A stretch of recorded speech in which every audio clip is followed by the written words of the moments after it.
Face à la contestation grandissante liée au rejet de nombreuses candidatures aux élections législatives et locales prévues le 27 septembre 2025, le président gabonais Brice Clotaire Oligui Nguema est sorti de sa réserve. Dans une déclaration officielle transmise samedi 23 août par l'un de ses conseillers, il a vivement dénoncé les dysfonctionnements attribués au ministère de l'Intérieur chargé de l'organisation du scrutin. Le chef de l'État a qualifié ces pratiques d'incongruité inacceptables qui compromettent l'équité du processus électoral et fragilisent les fondements démocratiques du pays. Il a fermement rappelé à l'ordre son administration, insistant sur le respect intransigeant de la transparence et de la rigueur et des règles républicaines. Brice Clotaire Oligui Nguema a appelé les autorités compétentes à agir avec diligence et impartialité pour assurer la crédibilité des prochaines élections. Il a réaffirmé sa volonté de voir les législatives et locales se dérouler dans un climat d'intégrité, de transparence et de paix, conformément aux attentes exprimées lors de sa récente élection présidentielle. Cette prise de position intervient alors que plusieurs candidats exclus dénoncent un manque d'équité et réclament davantage de clarté dans le processus électoral. À l'approche du référendum constitutionnel, le pouvoir guinéen serre le vice et écarte les principaux partis d'opposition du paysage politique pour 3 mois. Le pouvoir en Guinée a suspendu pour 90 jours 3 principaux partis du pays selon une décision consultée samedi 23 août par l'agence France Presse. Les partis concernés par la suspension sont le Rassemblement du peuple de Guinée de l'ex-président Condé, l'Union des forces démocratiques de Guinée de l'ex-premier ministre Cellou Dalein Diallo et le Parti du renouveau et du progrès de Rafiou Sow.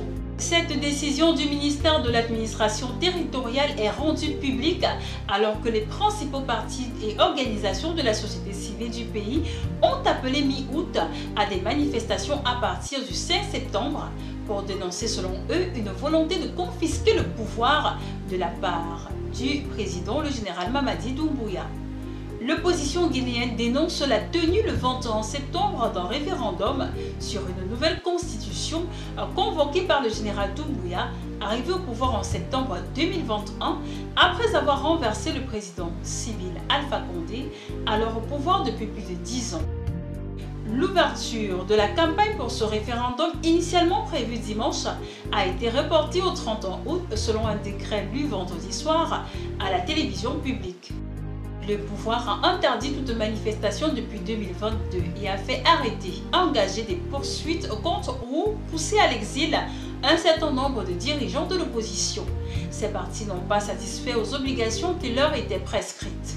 Il leur est expressément interdit de tenir des manifestations ou tout autre acte de propagande politique, dit la même source. Au Niger, la décision récente de dissoudre 5 syndicats du secteur judiciaire ainsi que la radiation de 2 magistrats, membres du syndicat autonome des magistrats du Niger, continue de provoquer de vives réactions. Cette situation intervient dans un contexte déjà tendu, marqué par une grève illimitée lancée par les magistrats la semaine dernière. Parallèlement, le gouvernement a promulgué une ordonnance réagissant à la discipline des magistrats durant la phase de la refondation. Ce texte donne au président de la République un pouvoir discrétionnaire important pour sanctionner tout comportement jugé contraire à l'image des institutions ou à la charte de la refondation. Le Conseil de sécurité de l'ONU se réunit jeudi à New York pour examiner la situation à l'est de la RDC. Cette réunion d'urgence intervient 48 heures après la demande des États-Unis qui veulent examiner les atrocités commises contre les civils, y compris par l'AFC du M23.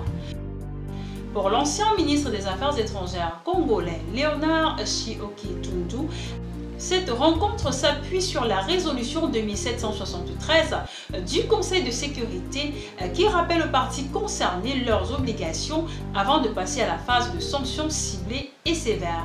Selon lui, la position des États-Unis traduit à la fois la préoccupation de leurs intérêts économiques une fois les zones libérées et leur engagement à mettre fin à la crise en raison de leur prééminence au sein du Conseil de sécurité. Fin de ce sommaire sur l'actualité africaine. Ravi de vous avoir informé. Abonnez-vous à la chaîne si ce n'est pas encore le cas. Activez la cloche de notification pour recevoir toutes nos vidéos.